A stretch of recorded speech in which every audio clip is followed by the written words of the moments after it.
Hey guys, it's Chaplain Beau Willette out here in Tucson, Arizona. Sunny Tucson, man, this is gorgeous. I'm sitting outside on my patio and enjoying looking at the pool and just having a great time, a great day. Hope you guys are too. Hey, I'm going to talk a little bit about perseverance. The word patience is really similar to the term perseverance. Both of them carry the idea of enduring under pain. So you guys are pretty familiar with that, I'm sure, to endure under pain. But like when we hear of, say, ancient scriptures that say love is patient, that idea of patience carries with it the idea of perseverance because the word actually means to endure under pain. So you've had experiences like that, I'm sure, even in relationships where you've had to endure under a trial, continue on. Just think if you didn't endure under pain, what would the results be? Not too good. Think of it as working out, right? If you didn't endure under pain, what would happen? Well, the Apostle Paul, who wrote most of the New Testament, says something in the book of 2 Corinthians chapter 4 and verse 17 that's really powerful. He says, "For our light affliction, which is but for a moment, is working for us a far more exceedingly and eternal weight of glory. For we do not look to the things which are seen, but we look to the things which are not seen. For the things which are seen are temporary, but the things which are not seen are eternal." And so Paul talks about this light affliction, which is just for a moment. He says just a moment of pain. Now, Paul's talking about the affliction of being persecuted. This guy was tried, beaten. He actually had stones thrown at him. He was dragged out of a city once. He was shipwrecked out in sea, beaten many times with the cat of nine tails. If you've ever seen that Roman kind of weapon that had the shards of glass like on it to rip your back open, that happened to him as well. And this guy really went through it. But he talks about it as his light affliction. I don't know if you caught that. For our light affliction is just for a moment. I don't know if you look at your trials like that, but why do you think Paul did? He just saw it as a little moment, a little flicker, and then that's it. And then he talks about this weight of glory, this eternal weight of glory.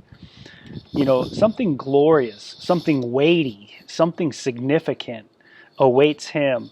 And so he was so into that eternal weight of glory, this future benefit, that he saw that the pain that was involved in what he was doing at the moment was just a really momentary light affliction. So it's like if you want to get big and working out, I guess you'd have to think of your pain in the workout as just a momentary light affliction in light of that great eternal weight of glory, of being huge, of being big. And so you get the idea that Paul is looking at something eternal that is far greater. Now think of it this way. Eternity, how long is that? Okay, you probably answered that, right? That's a mighty long time, right? When you think of eternal, you think of timelessness, right? So even speaking in terms of time almost does it is like an oxymoron, because when you say eternity, you're talking about a place of without the time as we know it. Time, matter, and space as we know it is altered, if you will, in eternity. But Paul saw, in his thinking, he saw eternity has to be a far greater thing than this momentary life. I mean, how many years are you going to live? 50, 70, 90? 90 maybe. And hopefully we live a good 90, right? We don't want to live a bad 90, but a good 90. Well, compare that to an eternity. You can't even compare it. It's like compare any number you can think of in your mind with infinity. that number that you think of, no matter how high it is annihilated in the presence of infinity. And that's how Paul saw his life in God. He saw it as God is eternal, and I'm an eternal being made in the image of God. And so I want to be concerned about the eternal things. I want to be concerned about that, how to get to the eternal, how to make it there. That's going to be my focus and my goal. And so whatever pain I have to go through in this life, what does he call it? Just a light affliction compared to that eternal weight of glory. And then he says, how do I do it? I don't look to the things which are seen, meaning it's not that Paul didn't look at things in his life. He's not saying, hey, I'm just not looking at anybody. I'm closing my eyes to anybody in front of me. It's not that, but he's saying I'm not focused. My primary focus in living is not just on the things that are seen, right? You buy a house, the house is going to fall apart at some point. But we buy a home that gets us through this life. We buy a car that gets us through this life. Our money is there to provide for us in this life and hopefully help others as well. But that's it. And he says, so I'm looking, what my focus is on is in proportion to what is eternal and what is not. That's where my focus is. So the things that are eternal, that I'm really focused on that, because that is a long period of time. Eternal, it's eternity. But the things that are temporary, it's before me, but I don't put everything in it. Am I thinking in my life eternally? Am I thinking about my relationships with an eternal idea in mind? A goal. If you guys have listened to Jordan Peterson, he talks about the goal that we all have as human beings, and all of us have one.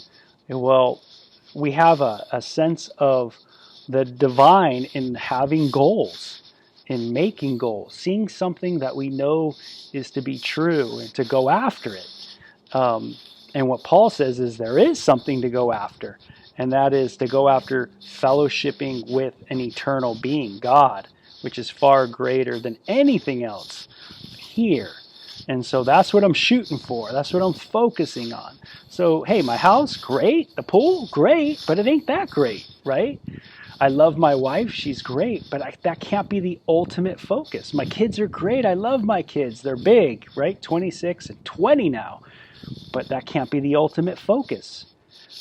The only way those things come into proper focus is when I'm focusing on the eternal. And then those things are put in their right perspective. Then I can see everything correct. So, hey, the light affliction we go through in this time is just light. It's just for a moment. But it's working for us a far more exceedingly eternal weight of glory.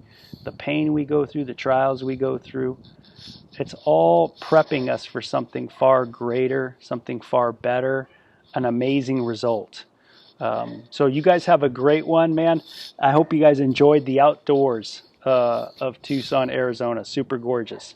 Take care, guys. Okay? Miss ya. Bye-bye.